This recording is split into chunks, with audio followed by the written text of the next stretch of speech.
حضرت ابو امامہ رضی اللہ تعالی عنہ روایت کرتے ہیں کہ رسول اللہ صلی اللہ علیہ وسلم نے فرمایا، علیکم بقیام اللیل فإنہ دأب الصالحین قبلکم وہو قربۃ لکم الی ربکم ومغفرۃ للسیئات ومنہاۃ عن الاثم۔ حضرت ابو امامہ رضی اللہ تعالی عنہ سے روایت ہے کہ رسول اللہ صلی اللہ علیہ وسلم نے فرمایا، تہجد ضرور پڑھا کرو کیونکہ وہ تم سے پہلے صالحین کی روش ہے۔ یعنی یہ نماز صرف امت مسلمہ کے لیے نہیں بلکہ ہم سے پہلے دیگر امتوں کے جو نیک لوگ گزرے ہیں ان کی روش بھی یہی ہے، اور تمہارے لیے اپنے رب کے قرب کا وسیلہ ہے۔ یعنی تہجد وسیلہ ہے کس کا؟ اللہ کا قرب حاصل کرنے کا، اور گناہوں کے مٹنے کا ذریعہ ہے، اور مزید گناہوں سے بچنے کا سبب ہے۔ یعنی پچھلے گناہوں کے صاف ہونے کا ذریعہ، نمبر 3 مزید گناہوں سے بچنے کی طاقت انسان کو نصیب ہوتی ہے اس کے ذریعے، یعنی گناہوں سے روک بنتا ہے۔ یہ روایت جو ہے ابن خزیمہ کی ہے۔ حضرت ابو ہریرہ رضی اللہ تعالی عنہ روایت کرتے ہیں کہ رسول اللہ صلی اللہ علیہ وسلم نے فرمایا، اس شخص پر اللہ کی رحمت ہو جو رات کو اٹھا، پھر نماز تہجد پڑھی، پھر اپنی بیوی کو جگایا، پھر اس نے نماز پڑھی، پھر اگر عورت غلبہ نیند کے باعث نہ جاگی تو اس کے منہ پہ پانی کے چھینٹے مارے، اور اس عورت پر بھی اللہ کی رحمت ہو جو رات کو اٹھی، نماز پڑھی، اپنے شوہر کو جگایا، پھر اس نے نماز پڑھی، پھر اگر شوہر نہ جاگا تو اس کے منہ پر پانی کے چھینٹے مارے۔ برابر کی بات ہے، دونوں کے لیے اجر بھی برابر کا ہے اور دونوں کو حق بھی برابر کا ہے جگانے کا، اور دونوں کو پانی کا چھینٹا مارنے کا بھی حق ہے، اور اس میں کسی کی بھی بے عزتی کی بات نہیں۔ یعنی عورت اگر ایسا کرے اپنے شوہر کے ساتھ تو وہ اس کی طرف سے کوئی روڈنس نہیں ہوگی، کیونکہ عام طور پر جب کسی کو نیند کی حالت میں جگایا جاتا ہے اور خصوصاً اگر اس پہ پانی پھینک دیا جائے تو وہ کیا سمجھتا ہے کہ اس کی بہت بے عزتی ہو گئی یا اس کے ساتھ بہت برا کیا گیا، اور عموماً لوگ اس وقت بہت غصے کا مظاہرہ پھر کرتے ہیں کہ کیوں جگایا جا رہا ہے۔ حضرت ابو ہریرہ رضی اللہ تعالی عنہ کہتے ہیں کہ رسول اللہ صلی اللہ علیہ وسلم فرماتے تھے، فرض نماز کے بعد سب نمازوں سے افضل تہجد کی نماز ہے۔ یعنی فرائض بہرحال افضل ہے اور نوافل میں سب سے افضل تہجد کی نماز۔ رسول اللہ صلی اللہ علیہ وسلم نے فرمایا، جب انسان سوتا ہے تو شیطان اس کے سر کی گدی پر 3 گریں لگاتا ہے اور کہتا ہے کہ رات بڑی لمبی ہے، اس کو تھپکی دیتا ہے اور کہتا ہے لمبی رات ہے، ابھی سوئے رہو، ابھی ٹائم ہے، ٹھہر کے اٹھنا، یعنی اس کو سلائے رکھتا ہے۔ اگر وہ بیدار ہو کر اللہ کا ذکر کرے، یعنی آنکھ کھلے اور اللہ کا ذکر شروع کر دے تو ایک گرہ کھل جاتی، شیطان کے پھندے سے انسان آزاد ہونے لگتا ہے۔ اگر وضو کرے تو دوسری گرہ کھل جاتی، اگر نماز پڑھے تو تیسری گرہ کھل جاتی، اور وہ شادمان اور پاک نفس ہو کر صبح کرتا ہے۔ یعنی جو شخص صبح نماز کے وقت پر، تہجد کے وقت یا پھر کم از کم فجر کے وقت اٹھ جاتا ہے، اللہ کا ذکر کرتے ہوئے وضو کرے اور پھر نماز پڑھ لے، سورج نکلنے سے پہلے پہلے یہ کام کر لے تو وہ ایک مطمئن شخص کی طرح اٹھتا ہے، ورنہ اس کی صبح خبیث اور سست نفس کے ساتھ ہوتی۔ عام طور پر ہم اطمینان کی تلاش میں رہتے ہیں، سکون کی تلاش میں رہتے ہیں، اور یہ سوچتے ہیں کہ ہمیں ڈپریشن ہے یا ہمارے اندر ایک غم ہے، تو ہم اس کے اسباب نہیں جانتے کہ سبب کیا ہے۔ ان کے اسباب میں سے ایک بڑا سبب شیطان کی گرفت میں ہونا ہے، اور شیطان اپنی گرفت ویسے تو دن کے وقت بھی انسان پر رکھتا ہے، لیکن خصوصاً رات کے وقت جب انسان سو جاتا ہے تو وہ نہیں چاہتا کہ سوتا ہوا اٹھے انسان، اور اگر انسان ہمت کر کے اٹھ جاتا ہے، ذکر کرتا ہے، وضو کرتا ہے اور نماز پڑھ لیتا ہے تو یہیں سے اطمینان قلب کا آغاز ہو جاتا ہے، اس کی تسلی ہو جاتی۔ رسول اللہ صلی اللہ علیہ وسلم نے فرمایا، اللہ تعالیٰ ہر رات آسمان دنیا پر نزول فرماتے ہیں، یعنی زمین سے سب سے قریبی آسمان پر۔ جب 1/3 رات باقی رہ جاتی ہے تو فرماتے ہیں، ہے کوئی جو مجھے پکارے؟ اس وقت اللہ تعالیٰ بندوں کو پکارتے ہیں، ہے کوئی جو مجھے پکارے میں اس کی دعا قبول کروں، ہے کوئی جو مجھ سے مانگے میں اس کو دوں، ہے کوئی جو مجھ سے بخشش طلب کرے تو میں اس کو بخش دوں۔ گویا یہ وقت دعا کی قبولیت کا وقت ہے، انسان جو مانگے اس کو ملتا ہے، اور خصوصی طور پر بخشش کے طلب کرنے کا وقت، جیسے قرآن پاک میں آتا ہے وَبِالْأَسْحَارِ هُمْ يَسْتَغْفِرُونَ وَبِالْأَسْحَارِ هُمْ يَسْتَغْفِرُونَ، اور سحری کے وقت وہ استغفار کرتے ہیں۔ اب ہو سکتا ہے کہ آپ کہیں کہ نہیں، ہم نے تو زندگی میں کوئی خاص گناہ کیے ہی نہیں، اس لیے ہمیں تو بخشش کی ضرورت ہی نہیں۔ بخشش مانگے گناہگار لوگ، ہم تو نیک لوگ ہیں، نیک کام کرتے ہیں، دن رات قرآن پڑھتے پڑھاتے ہیں، اس لیے ہماری تو ضرورت نہیں۔ نبی صلی اللہ علیہ وسلم جن کے اگلے پچھلے سب قصور معاف کر دیے گئے تھے، وہ اتنا لمبا قیام کرتے تھے کہ ان کے قدم مبارک سوج جاتے تھے۔ حضرت مغیرہ فرماتے ہیں رسول اللہ صلی اللہ علیہ وسلم نے اتنا لمبا قیام کیا رات کو کہ آپ کے پاؤں سوج گئے۔ آپ سے سوال کیا گیا کہ آپ اتنی مشقت کیوں کرتے ہیں، اپنے آپ کو اتنا کیوں تھکاتے ہیں، حالانکہ آپ کے تو سارے گناہ معاف کر دیے گئے۔ آپ نے فرمایا کیا میں اللہ کا شکر گزار بندہ نہ بنوں؟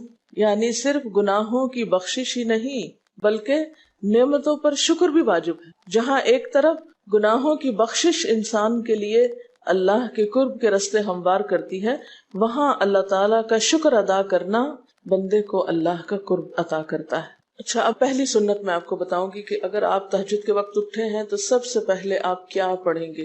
حضرت عائشہ رضی اللہ تعالی عنہا فرماتی ہیں کہ رسول اللہ صلی اللہ علیہ وسلم جب رات کو تہجد کے لیے اٹھتے تو یہ پڑھتے 10 بار اللہ اکبر، 10 بار الحمدللہ، 10 بار سبحان اللہ و بحمدہ، 10 بار سبحان الملک القدوس، 10 بار استغفر اللہ، 10 بار لا الہ الا اللہ، اور پھر 10 بار اللہم اعوذ بک من ضیق الدنیا و ضیق یوم القیامہ، میں تیری پناہ میں آتا ہوں دنیا کی تنگی سے اور قیامت کے دن کی تنگی سے۔ اللہم اعوذ بک من ضیق ضاد یہ قاف من ضیق الدنیا و ضیق یوم القیامہ، یہ بھی 10 بار۔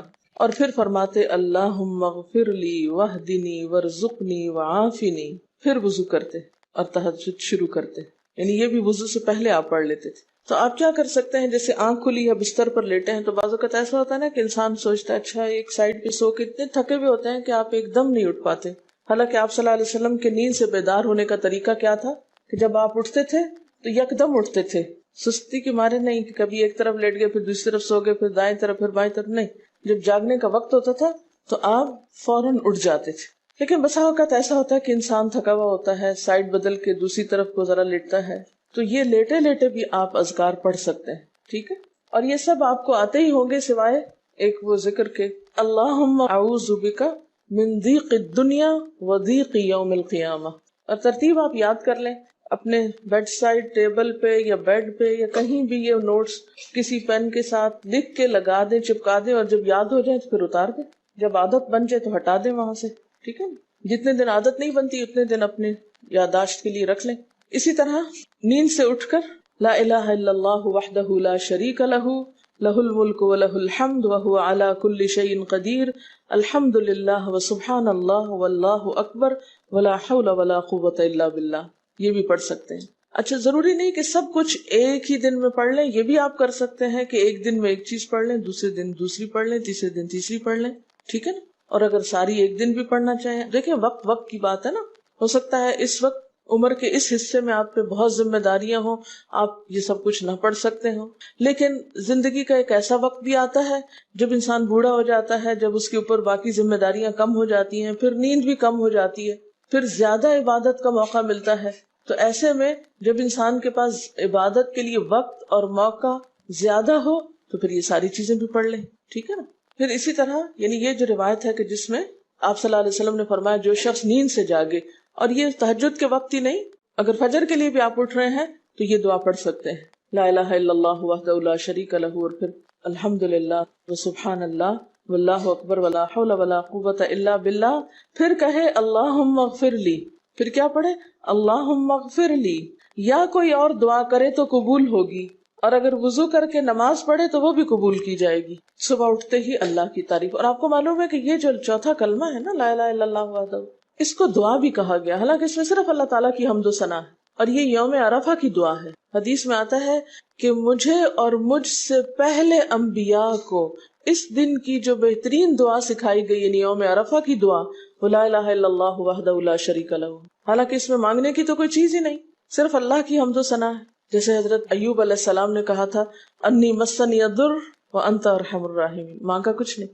انت ارحم الراحمین، انت ارحم الراحمین۔ اللہ تعالیٰ کی تعریف کر کے اللہ تعالیٰ کے نام کے ساتھ اس کو اگر انسان پکار لیتا ہے تو یہ بھی اس کے لیے بہت کافی۔ ایک اور روایت میں آتا ہے رسول اللہ صلی اللہ علیہ وسلم جب تہجد کے لیے اٹھتے یعنی آپ ایک مرتبہ اٹھے، یعنی جو صحابی روایت کرتے ہیں، تو آپ نے بیٹھنے کے بعد آسمان کی طرف نظر کر کے سورۃ آل عمران کی آخری 11 آیات 190 سے لے کر 200 تک 11 آیتیں یہ پڑھی، ان فی خلق السماوات سے لے کر بالکل آخر تک. یعنی ضروری نہیں کہ کھڑے ہو کر آپ آسمان کی طرف دیکھیں، آپ اٹھے ہیں، چارپائی پہ بیٹھے ہوئے ہیں، ابھی وضو کے لیے نہیں گئے، بیٹھ کے آسمان کی طرف دیکھ کے پڑھ کے پھر اٹھ سکتے ہیں. اب اس میں آپ دیکھیں نا کہ انسانی نفس کی بھی ایک رعایت ہو جاتی ہے. لیٹے لیٹے آپ نے ایک ذکر پڑھ لیا، بیٹھ کے آپ نے دوسرا پڑھ لیا، پھر آپ وضو کو چلے گئے، تو اس میں وہ جو ایک طبیعت کی کسل مندی ہوتی ہے وہ بھی ساتھ ساتھ اللہ کے ذکر سے دور ہوتی جاتی ہے، اور ایک سٹیپ کے بعد دوسرا سٹیپ لینا بھی آسان ہو جاتا ہے. اچھا، اس میں آپ دیکھیں حکمت کیا ہے کہ آپ صلی اللہ علیہ وسلم نے کیا فرمایا کہ آسمان کی طرف دیکھ کے پڑھا جائے تاکہ اچھی طرح آنکھیں کھل جائیں. تو زبانی یاد کرنے کا مطلب یہ نہیں کہ آپ آنکھیں بند کر کے سوئے سوئے پڑھیں، کیونکہ بعض اوقات ایسا ہوتا ہے نا، آنکھ کھلتی ہے، ذکر شروع کرتے ہیں اور پھر پتہ ہی نہیں چلتا اور ذکر آدھے میں رہ جاتا ہے اور سو چکے ہوتے ہیں. اور پھر اگر آپ کو زبانی یاد نہیں ہوگی نا، دیکھ کے پڑھیں گے تو وہ الماری کی طرف ہی دیکھتے رہیں گے، آسمان کی طرف نہیں دیکھ سکیں گے، تو پھر سنت پوری نہیں ہو سکے گی. اور اسی طرح حضرت ابن عباس روایت کرتے ہیں کہ جب رسول اللہ صلی اللہ علیہ وسلم رات کو تہجد کے لیے کھڑے ہوتے تو اللہ پر تکبیر تحریمہ کے بعد یہ دعا پڑھتے: اللہم لک الحمد انت قیم السماوات والارض ومن فیہن ولک الحمد لک ملک السماوات والارض ومن فیہن ولک الحمد انت نور السماوات والارض ولک الحمد انت ملک السماوات والارض ولک الحمد انت الحق ووعدك الحق ولقاؤك حق وقولك حق والجنة حق والنار حق والنبيون حق ومحمد صلی اللہ علیہ وسلم حق والساعة حق اللهم لك أسلمت وبك آمنت وعليك توكلت وإليك أنبت وبك خاصمت وإليك حاكمت فاغفر لي ما قدمت وما أخرت وما أسررت وما أعلنت أنت المقدم وأنت المؤخر لا الہ الا انت. الہی تیرے ہی لیے ہے ساری تعریف، زمین و آسمان اور جو کچھ ان میں ہے سب کو تو ہی قائم رکھنے والا ہے. تیرے ہی لیے ہے ساری تعریف، زمین و آسمان اور جو کچھ ان میں ہے اس سب کی بادشاہی تیرے ہی لیے ہے. تیرے ہی لیے ہے ساری تعریف، تو ہی روشن کرنے والا ہے زمین و آسمان کو، تیرے ہی لیے ہے ساری تعریف. تو ہی بادشاہ ہے زمین و آسمان کا، تیرے ہی لیے ہے ساری تعریف. تو حق ہے، تیرا وعدہ حق ہے، تیری ملاقات حق ہے، تیرا کلام حق ہے، جنت حق ہے، جہنم حق ہے، تمام انبیاء حق ہیں اور محمد صلی اللہ علیہ وسلم حق ہیں، قیامت حق ہے. الہی میں تیرے سامنے جھک گیا، میں صرف تیرے ساتھ ایمان لایا، میں نے صرف تجھی پر بھروسہ کیا، میں نے صرف تیری طرف رجوع کیا، صرف تیری ہی مدد سے دشمنوں سے جھگڑتا ہوں، میں نے صرف تجھے ہی اپنا حاکم مانا. سو تو میرے اگلے پچھلے اور ظاہر و پوشیدہ اور جنہیں تو مجھ سے زیادہ جانتا ہے سارے کے سارے گناہ معاف کر دے. تو ہی آگے کرنے والا ہے، تو ہی پیچھے ڈالنے والا ہے، تیرے سوا کوئی سچا معبود نہیں ہے. یہ جو دعا استفتاح ہے تہجد کے وقت کی، یہ باہر نہیں نماز کے اندر پڑھنے کی دعا ہے. ہم دعا مانگتے ہیں اللہم اجعلنی لک ذکارا لک شکارا. ان دعاؤں کے پڑھے بغیر ذکار کیسے بن سکتے ہیں؟ ذکار کا صیغہ تو فعال کے اوپر ہے نا، بہت زیادہ ذکر کرنے والا. والذاکرین اللہ کثیرا والذاکرات.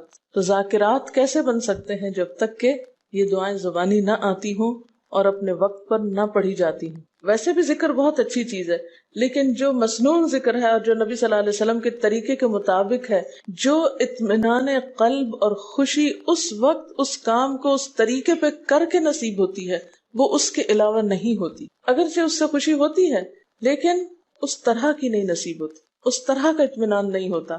آپ تجربہ کر کے دیکھ لیں، سنت کے مطابق زندگی گزارنا اور اپنی مرضی کے مطابق زندگی گزارنا، یہ دو مختلف لائف سٹائلز ہیں، دو مختلف طریقہ ہے زندگی ہیں. دونوں کا امپیکٹ فرق ہوتا ہے، اثرات فرق ہوتے ہیں. اور یہ نہیں کہ یہ کوئی بہت مشکل عمل ہے، بہت مشکل کوئی نہیں ہے، ہم کر سکتے ہیں، لیکن بات یہ ہے کہ ہم کرنے کی کوشش کریں، ارادہ تو کریں. پہلے تو آپ اپنے آپ سے یہ پوچھیں ارادہ بھی کیا کہ نہیں، کیونکہ اگر ارادہ ہو گیا نا تو کام بھی ہو جائے گا. مشکل یہ ہے کہ ہم جب کوئی ایسا کام سنتے تو پھر سوچتے نہیں ہمارا تو حالات اتنے کٹھن ہیں کہ یہ عمل ہمارے لیے نہیں، ویسے بھی نفل ہے، کوئی بات نہیں، نہ بھی ہو سکا تو کیا ہے، یہی کہہ کے ہم چھوڑ دیتے ہیں چیزوں کو کہ نہیں. لیکن میں سمجھتی ہوں کہ جو عمر آپ بچیوں کی خاص طور پر اس وقت اس عمر کو غنیمت سمجھے اور اس میں آپ نے جو کچھ اب یاد کر لیا، عادت ڈال لی، وہ اگلی زندگی میں شدید مصروفیت کے باوجود بالکل عادت ثانیہ ہو جائے گی، ایک روٹین ہو جائے گی اور آپ کو مشکل نہیں ہوگی. لیکن اگر اب نہیں عادتیں ڈالی، کل کو یا نئے سرے سے عادت ڈالنا بہت مشکل ہوگا. سنت مشکل نہیں ہے، صرف یہ ہے کہ ارادے، نیت اور پھر کوشش کی ضرورت. کر لیں گے تو ہو بھی جائے گا، آخر کرنے والے کرتے ہیں. لیکن جب پہلے ہی سے سوچ لیتے نہیں بڑا مشکل، تو اللہ والے کرتے ہیں اور وہ تو نیک لوگوں کا کام ہے. ہم تو نہ اللہ والے ہیں اور نہ ہی نیک ہیں، تو کیوں نہیں ہے، ہو جائے. اب آپ صلی اللہ علیہ وسلم کے تہجد کی کیفیت کیا تھی؟ حضرت ابو ذر کہتے ہیں کہ رسول اللہ صلی اللہ علیہ وسلم نے تہجد میں اتنا قیام کیا کہ اس ایک آیت کو پڑھتے پڑھتے صبح کر دی. ایک آیت پڑھتے پڑھتے صبح کر دی. کون سی آیت تھی وہ؟ ان تعذبہم فانہم عبادک وان تغفر لہم فانک انت العزیز الحکیم. ایک آیت کو اتنی دفعہ پڑھا اور پڑھتے رہے اور پڑھتے رہے اور پڑھتے رہے، اسی میں صبح ہو گئی. تو طویل قیام جو ہے ضروری نہیں کہ وہ صرف کس وقت ہو، کوئی لمبی سورت پڑھ کے ہی، چھوٹی سورت بھی ہو سکتی ہے، لیکن روح کے ساتھ، شعور کے ساتھ اگر آپ دہرا کے بھی پڑھیں.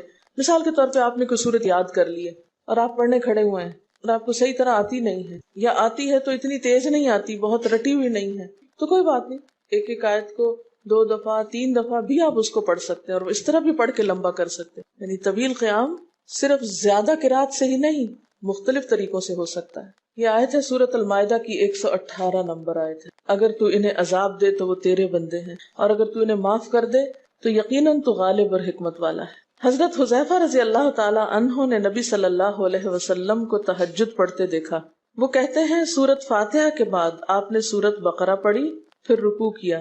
آپ کا رکوع آپ کے قیام کی مانند تھا. ہماری تو کمر نہ ٹوٹ جائے.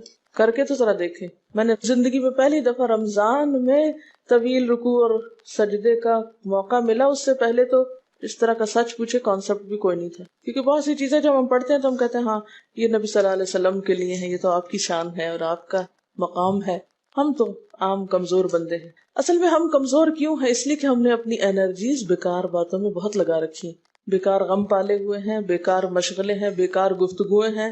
تو انرجی تو لگتی ہے نا. آپ فضول کی باتیں سوچیں تو کیا انرجی نہیں لگے گی؟ آپ لایانی چیزوں پہ کڑنا شروع کر دیں، کیا انرجی نہیں لگے گی؟ لگے گی. تو پھر آپ کے پاس کوئی تعمیری مثبت کام کرنے کے لیے نہ وقت ہے نہ انرجی ہے. پھر اس وقت تک آپ خالی ہو چکے ہوتے ہیں. رات کو دیر تک آپ اگر فضول گپ شپ کرتے رہے تو صبح اٹھے گا کون، اور پھر صبح پڑھے گا کون، اور اگر پڑھے بھی تو کیا پڑھے اس میں. کبھی آپ نے سوچا کہ احادیث کی یہ جو کتابیں ہیں یہ ساری کی ساری صرف آپ کی گفتگو نہیں، آپ کے عمل کا بھی احاطہ کیے ہوئے ہیں، اور ٹوٹل آپ کی گفتگو یہی ہے. اور اگر ہم اپنی گفتگو کو دیکھیں اور ہماری باتوں کی کوئی کتاب تیار ہو، نبی صلی اللہ علیہ وسلم کی عظمت کو پہچانے، ہم اپنی گفتگو کا جائزہ لیں. اگر ہماری گفتگو بھی ریکارڈ ہو کر لوگوں کے پاس جانے لگے، لوگوں تک پہنچنے لگے، ہم عملی نمونہ کیوں نہیں لوگوں کے لیے؟ ہمیں دیکھ کر لوگوں کے عمل کیوں نہیں بدلتے؟ ہماری بات لوگوں پر اثر کیوں نہیں کرتی؟ کبھی سوچا ہم نے؟ صرف اپنی گفتگو کے آئینے میں ہی اپنے آپ کو پہچان لے کہ ہم کہاں ہیں، کون ہیں، کہاں کھڑے ہیں، لوگوں کے بیچ میں کیا باتیں کرتے ہیں، لوگوں کے پیٹھ پیچھے کیا باتیں کرتے ہیں، کہاں کس حال میں کیا کر رہے ہوتے ہیں. ہر شخص اپنے آپ کو خود پہچان سکتا ہے. کیا واقعی ہم اس لائق ہیں کہ کوئی ہم سے کچھ سیکھے؟ صرف اپنی گفتگو کے آئینے میں خود کو پہچانے. بعض اوقات کتنا بیکار بولتے ہیں، کتنا بے مقصد بولتے ہیں، کتنا ضرورت سے زائد بولتے ہیں. اس کا یہ مطلب نہیں کہ مصنوعی خاموشی اپنے اوپر مسلط کر لیں، کیونکہ پھر ہم دوسری ایکسٹریم پہ نکل جاتے ہیں. لیکن بامقصد گفتگو کتنی ہے ہماری باتوں میں جو واقعی فائدہ مند ہو، تو پھر ذرا روک بھی لیا کریں نا اپنے آپ کو. اپنے ساتھ خود ہی محنت کریں گے تو بات بنے گی. سوچیں تو احساس تو کریں. جب کریں گے تو انشاءاللہ کامیابی بھی ہوگی. لیکن پہلی بات تو یہ نا کہ ہم جو کچھ کرتے ہیں نہ اس کا حساب کرتے ہیں، نہ اس کے بارے میں سوچتے ہیں کہ ہم کر کیا رہے ہیں. ہمیں نیکی نہ کرنے کا موقع یا ہمارے نیکی نہ کرنے کا ایک سبب اور ایک بڑی وجہ ہماری انرجیز کا بیکار چیزوں میں استعمال ہونا ہے، فضول کی سیاست میں ملوث ہونا ہے. اپنی ذمہ داریوں کا ہمیں ہوش نہیں ہوتا، دوسروں کے کاموں میں مداخلت خوب سوچتی ہے. خود کیا کر رہے ہیں اس کا کچھ پتہ نہیں، دوسرے کیا کر رہے ہیں اس سے بہت دلچسپی، یا کیا نہیں کر رہے. بہت سے لوگ، بہت سی خواتین کمر درد کی شکایت کرتے ہیں، اور اس کی ایک بڑی وجہ نمبر 1 رکوع کا صحیح پوزیشن پہ نہ ہونا ہے، اور نمبر 2 اس پوزیشن پہ کوئی ایکسرسائز نہیں ہماری ہوتی. یہ بتا رہی ہے کہ کسی کی کمر میں درد تھا اور ٹھیک نہیں ہوتا تھا کسی چیز سے، تو ڈاکٹر نے ان کو یہ مشورہ کیا کہ طویل رکوع اور طویل سجدے کریں، بیسٹ ایکسرسائز ہے، کر کے تو دیکھیں۔ اور اس میں آپ دیکھیے کہ صحیح پوزیشن پہ لائیں، بالکل اسٹریٹ رکھیں گردن اور کمر کو، پیٹھ اور گردن ایک لائن میں آنی چاہیے۔ بہت سے لوگ یوں ٹیڑھی کرتے، یوں کر کے بس کرتے، یہ غلط پوزیشن ہے، اس سے تو اور بیمار ہو سکتے ہیں۔ کئی لوگ سر پھینک دیتے ہیں نیچے کو، یہ بھی غلط پوزیشن ہے، اس سے بھی کام خراب ہوتا ہے۔ اگر آپ صحیح پوزیشن پہ رکوع لمبا کریں تو یقینی طور پہ کمر درد کا علاج ہے۔ تو پٹھے مضبوط ہوتے ہیں نا کمر کے، آپ اس کو روک کے رکھے ہوتے ہیں ایک سیدھی لائن میں۔ 2 فیٹ کے درمیان کا فاصلہ بھی بہت معتدل رکھیں، نہ تو بہت قریب رکھیں اور نہ بہت کھلا رکھیں، بالکل معتدل، جس میں آپ آرام سے سکون سے کھڑے ہو سکیں اور آپ کا بیلنس قائم رہے۔ بیلنس کو قائم کرنا بے حد ضروری، ٹھیک ہے۔ حضرت حذیفہ نے نبی صلی اللہ علیہ وسلم کو تہجد پڑھتے دیکھا۔ وہ کہتے ہیں کہ سورۃ فاتحہ کے بعد آپ نے سورۃ بقرہ پڑھی، پھر رکوع کیا۔ آپ کا رکوع آپ کے قیام کی مانند تھا، یعنی جتنا لمبا قیام تھا اسی طرح رکوع تھا۔ پھر آپ نے رکوع سے سر اٹھایا اور کھڑے ہو گئے، اور آپ کا قوما یعنی رکوع کے بعد اٹھنے کا وقت بھی کافی طویل تھا۔ ہم تو بعض اوقات اٹھ کے کھڑے نہیں ہوتے کہ نیچے چلے جاتے ہیں، تو وہ بھی طویل تھا۔ صرف 2 رکعتیں بھی آپ ایسی پڑھ لینا کافی۔ اگر عام دنوں میں نہ پڑھی جائے تو ویکینڈ پہ پڑھ لیں۔ ہمارا تو ویکینڈ پہ لمبا سونے کا پروگرام ہوتا ہے نا، تو چلے دوبارہ سو جائیں، لیکن ہفتے میں 1 دفعہ کر لیں۔ اگر روز نہیں بھی کر سکتے 2 دفعہ کر لیں، ٹوائس اے ویک کر لیں۔ پھر آپ کا سجدہ آپ کے قومے کی مانند تھا، یعنی جتنا آپ کھڑے ہوئے تھے اتنا آپ پھر سجدہ کیا۔ آپ دونوں سجدوں کے درمیان اپنے سجدے کی مانند بیٹھے تھے، یعنی 2 سجدوں کے بیچ میں بھی آپ اتنی دیر بیٹھے جتنی دیر آپ نے سجدہ کیا تھا۔ پس آپ نے 4 رکعتوں میں سورۃ بقرہ، آل عمران، نساء اور المائدہ پڑھی۔ ہمیں اگر خود نہیں بھی آتی اور کوئی پڑھانے والا اتنی لمبی 1 دفعہ بھی تراویح کوئی پڑھا دے یا کوئی نفل پڑھا دے تو ہم دوسری دفعہ اس کے پاس نہ پڑھیں۔ تقریباً 7.25 پارے بنتے ہیں، جس کو ایک منزل کہا جاتا ہے۔ ایک دن کے تہجد میں آپ نے اتنا پڑھا، اور یہ تو قرآن کی قرات تھی، لیکن بیچ کے وقفوں میں تسبیحات اور اللہ کی تعریف اور حمد و ثنا اور ذکر، یہ آپ پر بس تھا۔ یہ وہی کر سکتا ہے جس کو واقعی اللہ سے حقیقی محبت ہو، صرف دعوے کی حد تک نہیں۔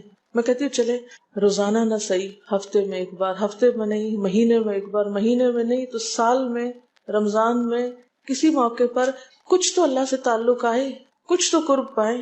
ہر شخص کے بس میں نہیں کہ ہر روز ایسی عبادت کرے، کیونکہ اللہ کے رسول صلی اللہ علیہ وسلم کا بہرحال مقام کچھ اور تھا، لیکن کچھ شوق، کچھ حسرت، کچھ تو دل میں ہونا ہی چاہیے، کوئی نیت، کوئی ارادہ، کوئی عزم، اور پھر اس کے لیے کوشش۔ تو وقت بچے گا کچھ آپ کے پاس فالتو باتوں کے لیے، فضول چیزوں کے لیے، کچھ سوچنے کے لیے، ٹینشن کے لیے بچے گا کچھ؟ سب کچھ بھاگ جائے گا، کچھ بھی نہیں بچے گا۔ کیونکہ ان عبادی لیس لک علیہم سلطان، میرے بندے ان پہ اے شیطان تیرا کوئی زور نہیں چلتا، بس چلتا ہی نہیں ان پہ تیرا، سارا زور ہی ان پہ چلتا ہے جو فالتو ہوتے ہیں۔ فالتو ذہن جو ہوتا ہے وہ شیطان کا گھر ہوتا ہے۔ حضرت حذیفہ بیان کرتے ہیں کہ میں ایک رات آپ صلی اللہ علیہ وسلم کے ساتھ نفلی نماز میں شریک ہو گیا۔ آپ نے سورۃ بقرہ شروع کر دی۔ میں نے سوچا کہ آپ 100 آیات پڑھ کر رکوع میں چلے جائیں گے، مگر آپ پڑھتے گئے۔ میں نے خیال کیا کہ سورۃ بقرہ کو 2 رکعتوں میں پڑھیں گے، لیکن آپ پڑھتے رہے۔ آپ نے سورۃ بقرہ ختم کر کے سورۃ نساء شروع کر دی، پھر ختم کر کے آل عمران پڑھنی شروع کر دی، اس کو بھی ختم کر دیا۔ آپ نہایت آہستگی سے پڑھتے جاتے تھے۔ جب ایسی آیت تلاوت کرتے جس میں سبحان اللہ کہنے کا حکم ہوتا ہے، جیسے سبح بحمد ربی جیسے مثال کے طور پر، تو سبحان اللہ کہتے۔ اگر کچھ مانگنے کا ذکر ہوتا تو سوال کرتے، اگر پناہ مانگنے کا ذکر ہوتا تو اعوذ باللہ پڑھتے۔